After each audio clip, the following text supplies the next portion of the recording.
Ukraine attacking Russia in one of Kyiv's largest aerial attacks of the war. Local authorities say at least 6 people were killed in the attacks.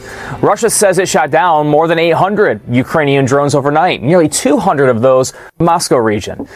Ukraine is increasingly firing at targets deep within Russia, including warehouses Kyiv claims are supplying the Russian military. Russia firing back at Kyiv overnight with a mix of drones and missiles. Ukraine's Air Force says it did not shoot down any of the ballistic missiles, again highlighting Ukraine's short supply of missile interceptors. And we are joined now by CNN military analyst, retired U.S. Air Force Colonel Cedric Leighton. Colonel Leighton, what do you read into Ukraine's strategy here in launching these massive attacks while their own defense is hampered by this shortage of interceptors?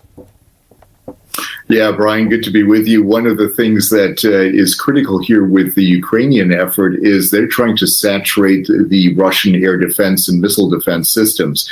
So the sheer number of drones that they're sending, those 800 that the Russians say they intercepted, that, of course, is a percentage of what was actually sent.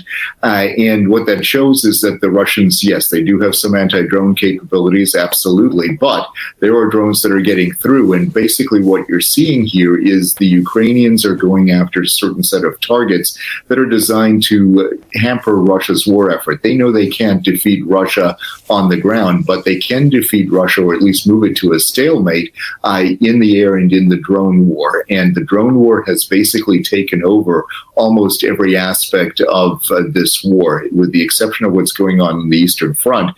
The drone war is really one of the most important aspects. And what that shows is that the Ukrainians have at least been able to not only take the war to certain areas of Russia, but they've also impacted the supply chain that the Russians have for their war effort. And that has had some significant issues. Okay, so it sounds like what you're saying is that Ukraine is trying to make Russia choose defense over offense to some extent in the air. Knowing Ukraine, however, has this shortage of missile interceptors, how does that influence Russia's strategy? So what Russia is going to do is they're going to use as many ballistic missiles as they possibly can. They know that the Ukrainians don't have the Patriots. They don't have other systems that would potentially intercept any ballistic missiles that they are sending. The Russians have an advantage in this, obviously. Plus, they're also targeting civilian infrastructure. So they're doing things on several fronts. They want to overwhelm the Ukrainian missile defenses, which, they're obviously doing a pretty good job of. They're also trying to prevent the West, the U.S. included, from sending missiles of the Patriot variety and similar varieties to Ukraine. And that, of course, makes a big difference as well. So what the Russians are trying to do is overwhelm the Ukrainians and attack civilian infrastructure.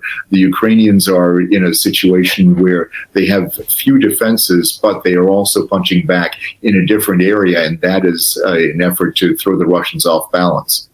And quickly, Colonel, on this point, how does these dynamics that we're talking about here impact the front lines of the war with these attacks deep into each other's territories? So the impact is not discernible in many areas on the front line right now, because what you see on the Eastern Front is basically stasis. In other words, the front line has been frozen to a large extent. There is some movement around Konstantinivka, which is a town in the Donbas region. Mm-hmm. The Russians are trying to take that, but so far they have not succeeded, and that, of course, is important as well. So in essence, we have a stalemate on the ground, but the air war and the drone war really is continuing at this point. Which would mean that this war would drag on further if the front lines aren't moving. Is that correct? Yeah, to a large extent. Now, of course, there's also an economic aspect to this, okay. And the Russians are impacted by a lot of the sanctions. Plus, they also have limitations when it comes to the number of troops that they can send. They're getting more North Korean troops in, about 50,000 potentially, mm-hmm. That could be on the front line there, and that, of course, does make for a potential difference there. But the Russians will probably fight for as long as Putin wants them to fight, and that, of course, is going to be the deciding factor at this point. Russia is currently assessing the damage following one of Ukraine's largest aerial attacks of the war so far. A mall in the Russian-controlled Donetsk region suffered extensive damage, which authorities have blamed on Ukraine. It's reportedly the third Russian mall to be hit this week alone. And this video is showing some smoke rising from a burning medical supplies warehouse near Moscow. In total, the Kremlin says that it shot down more than 800 Ukrainian drones overnight. At least 187 of those were said to have been intercepted over the Moscow region. But Russia has also continued firing on Ukraine. President Zelensky says that Russia has launched more than 1,500 drones, 1,500 guided bombs, and 62 missiles over the past week. The Kremlin's latest attack on Sunday hit a book market in Kyiv, among other sites. For more on all of this, I'm joined by CNN's Sebastian Shukla, who's following the latest out of Berlin. Hey, Sebastian.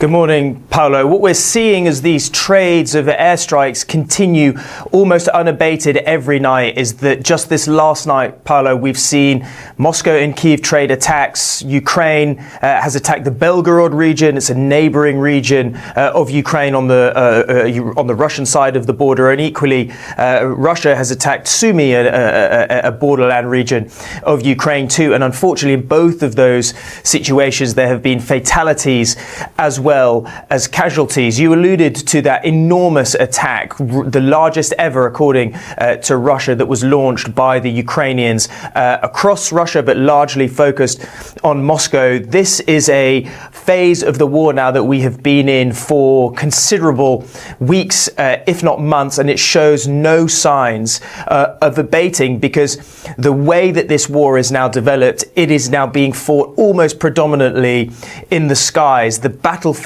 in eastern Ukraine have ground pretty much to a halt, and both sides have identified weaknesses in each other. That means that air attacks, like we've been seeing through ballistic missile attacks, through drone attacks, and through cruise missiles, is that these are the areas where they think they can inflict the most damage. The Ukrainians, who have developed enormously their drone capabilities, now have the opportunity and chances to be able to hit Russia where it really hurts. And we have seen the range of targets that they've been hitting. They've hit oil refineries, they've hit supermarkets, they've even been hitting warehouses of the Russian equivalent of Amazon, known as Wildberries, because what the Ukrainians say is that that company is supplying weapons or parts and components for the Russian war machine. The converse side of that is that Moscow has also identified that Kyiv and Ukraine have weaknesses, and those weaknesses are largely centered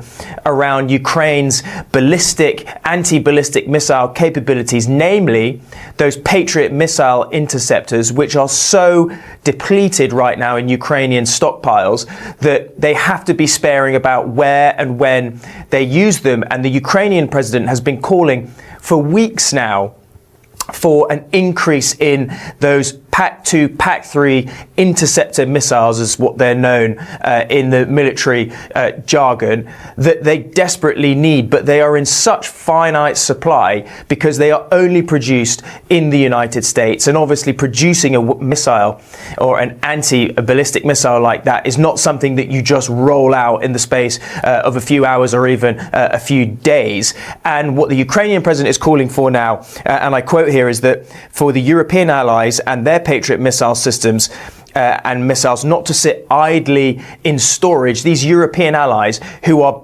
essentially now footing the bill for Ukraine when it is able to procure weapons, have to go through a mechanism that works with NATO called Pearl, which effectively procures missiles from the US. The European allies, they pay, and then they transfer them to Ukraine. The European allies do have these systems as well, but obviously they are slightly more reticent to give over their stockpiles for want of potentially needing them themselves, at this symbiotic balance that's going on here, Paolo. But what I think that we will not see is a real change in this air war. If anything, we will likely to see it. We will continued attacks, and the number of casualties and fatalities will continue to rise, because largely there is no incentive here for Vladimir Putin to end this war yet. He shows no signs of doing so, and part of the way that the Europeans want to try to force him to the negotiating table, particularly as the White House and President Trump does not seem to be making any headway there, is the introduction of another sanctions package, which the Allies really believe, and the Europeans particularly firmly believe, will really start to clip the coffers of the Kremlin to be able to reduce their capabilities to procure money, which is then goes into funneling to buying weapons, paying military contracts, etc., etc. This sanctions package is due to be presented in the next few weeks, and hopefully then will be passed at the next European Council. But even then, that does not mean, Paolo, that we're going to immediately see Vladimir Putin saying, okay, you've got me on another sanctions package, I'm going to look to sue for peace. It shows at the moment, it does not feel that there is any reason, and there is certainly no sign of him looking to sue for any sort of peace. Paolo. It's been already over a month since President Trump surprised President Zelensky, telling him that he was willing to offer those licenses to the Ukrainians to manufacture, and here they are, still waiting. Sebastian Shukla, thank you so much for laying all that out.